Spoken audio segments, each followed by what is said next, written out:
Best varicose wines చికిత్సనే పొందండి. నొప్పి లేని చికిత్స కోసం సంప్రదించండి ఎబిస్ హాస్పిటల్. నమస్తే రమగారు. నమస్తే జయ. రమగారు, మనకి ఈ నెలలోనే శివరాత్రి ఉంది.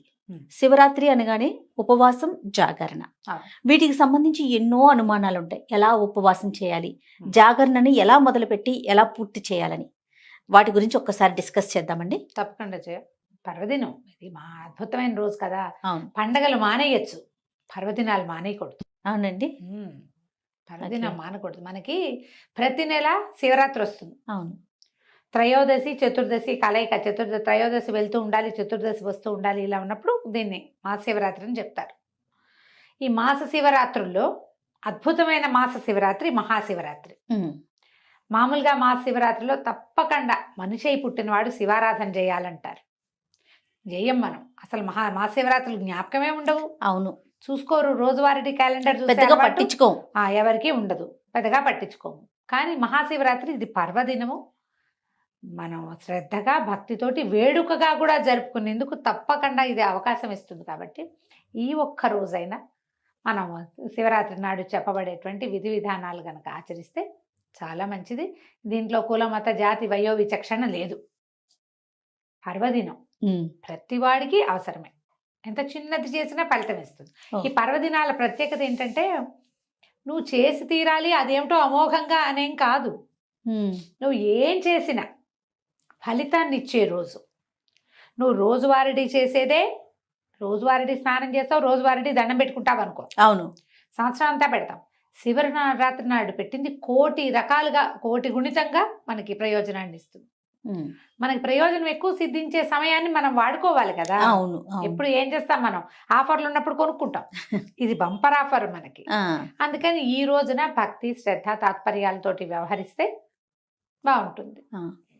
ఇంకా ఈ రోజు అనుసరించాల్సిన విధి విధానాలు, జనరల్ శివరాత్రి యొక్క ప్రత్యేకత. శివరాత్రి అనగానే ఉపవాసం, జాగారం, అంతే.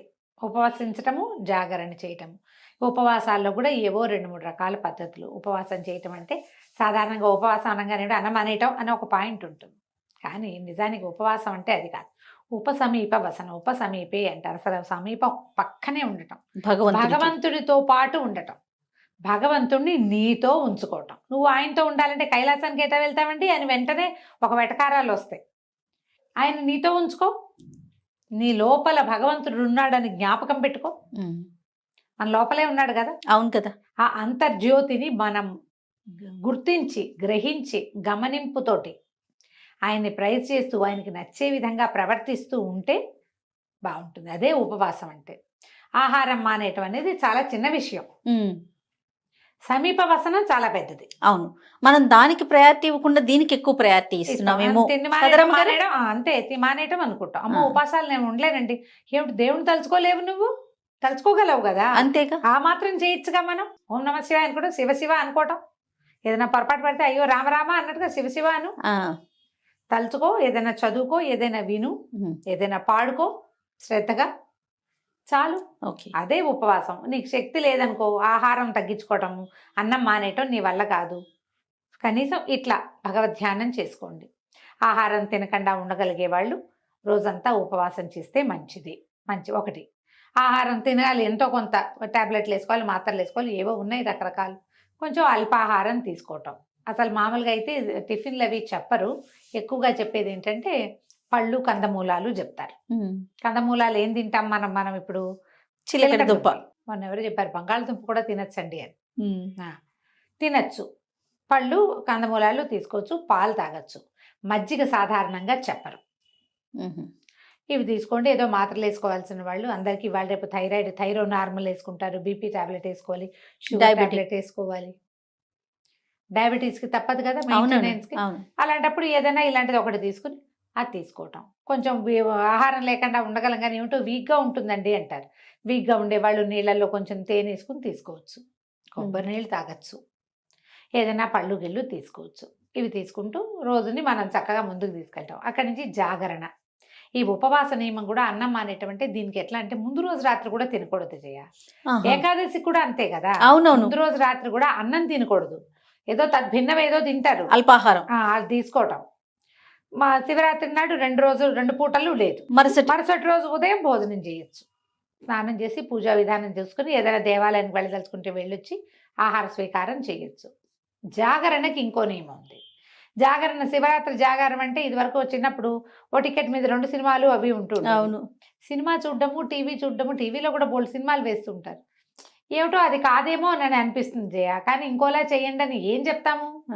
శివనామస్మరణ చేయండి, హరికథలు వినండి, ఎక్కడ ఏదైనా చదువుకోండి అంటే నిద్ర వస్తుంది. అవును, నిద్ర వస్తుంది. సినిమా ఉంటే ఏదో కొంచెం ఇంట్రెస్టింగ్, అది కూడా ఏదైనా భక్తి సినిమా ఉంటే కొంచెం కొంత సూక్ష్మంలో మోక్షం అంతే. అంతే. అవకాశం ఉంటే ఏదో సినిమా చూసి జాగారం చేయటం. అక్కడి నుంచి మర్నాడు సాయంకాలం దాకా నిద్రపోకూడదు. ఏకాదశి ద్వాదశి నియమాల్లో నేను చెప్తాను కాదు, ఎలాగా మనం ఏకాదశి నాడు జాగారం చేస్తే, జాగారమే కాదు ఉపవాసం చేసినా ద్వాదశి నాడు పగలు పడుకోకూడదు. అవును, చుక్కలు చూడాలి. అవును. ఈ శివరాత్రి కూడా అంతే. శివరాత్రి కూడా ఇది నియమం. చేయగలిగితే చేయటం, ఎంత చేయగలిగితే అంత. పగలు నిద్రించకుండా సాయంకాలం చుక్కలు చూసినాక, అంటే చుక్కలు చూడలేం మనం, అమావాస్యకు ఒక రోజు ముందు ఆ చుక్కలే కనపడవు. సూర్యాస్తమయం అయితే చాలు. ఏదైనా కొంచెం తిని పడుకోవచ్చు ఉండగలిగిన వాళ్ళు. ఉండలేని వాళ్ళు రాత్రంతా జాగారం ఉన్నామని మర్నాడు పొద్దున నిద్రపోకూడదు. నిద్రపోతే ఫలితం లభించదు అసలు.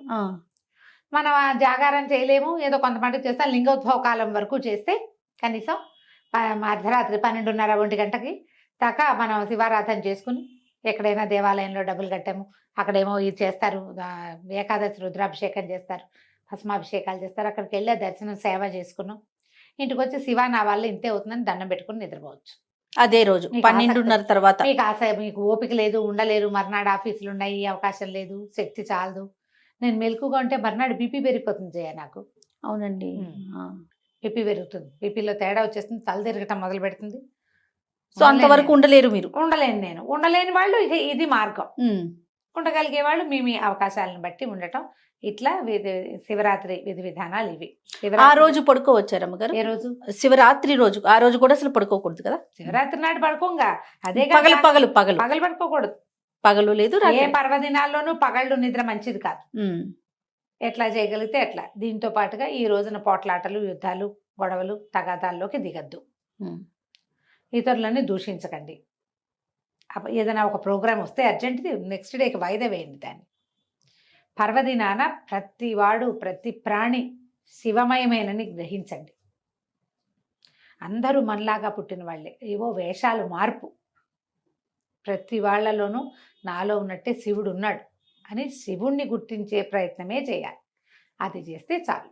మళ్ళీ ఇది పర్వదినం కదా, ఉపవాసం చేయకపోతే, జాగారం చేయకపోతే కొంప మునిగిపోతుందని భయపడద్దు, బాధపడద్దు. వృద్ధులు, పెద్దవాళ్ళు, అంటే కొంచెం కాస్త ఏజ్డ్ వాళ్ళు, చిన్నపిల్లలు, గర్భవతులు, బాలింతలు, ఇలాంటి వాళ్ళు, ఏదైనా యాక్సిడెంట్లు అయ్యి కొంచెం మంచాన్ని ఉన్నవాళ్ళు, సమస్యల్లో ఉన్నవాళ్ళు, ఆరోగ్య సమస్యలు ఉన్నవాళ్ళు శివ అనుకోవటమే ఉపవాసము. ఇవాళ పరమశివుని యొక్క అద్భుతమైన దినం అని జ్ఞాపకం పెట్టుకుని ఈ పర్వదినాన్ని నామ సంకీర్తనతోటి పూర్తి చేసుకోండి. ఉపవాస జాగారాలు మీరు చేయకపోయినా పర్వాలేదు. ఎవరైనా కడుపుతో ఉన్న వాళ్ళు మేము చేసా అని ప్రశ్నలు తెగేస్తారు, అలాంటివి చెయ్యొద్దు. ఆహార స్వీకారం లేకపోతే ప్రెగ్నెన్సీలో చాలా ఇబ్బందులు అవుతాయి. బాలింతలు కూడా పాలుండవు పిల్లలకి. అందుకని అటువంటివి చేయబోకండి. శివుణ్ణి తలుచుకోండి. వీలైతే ఒక దేవాలయ దర్శనం చేసిరండి, అవకాశం ఉంటే. మళ్ళీ ప్రెగ్నెన్సీలో 7వ నెల వచ్చాక ఇంకా దేవాలయ దర్శనం కూడా లేదు, ఇంట్లో కూర్చునే దేవుణ్ణి తలుచుకోండి. అంతే. ఇట్లా మనం శివరాత్రిని ముందుకు తీసుకెళ్ళాలి. రైట్ అమ్మగారు. నమస్తే అండి. నమస్తే జయ.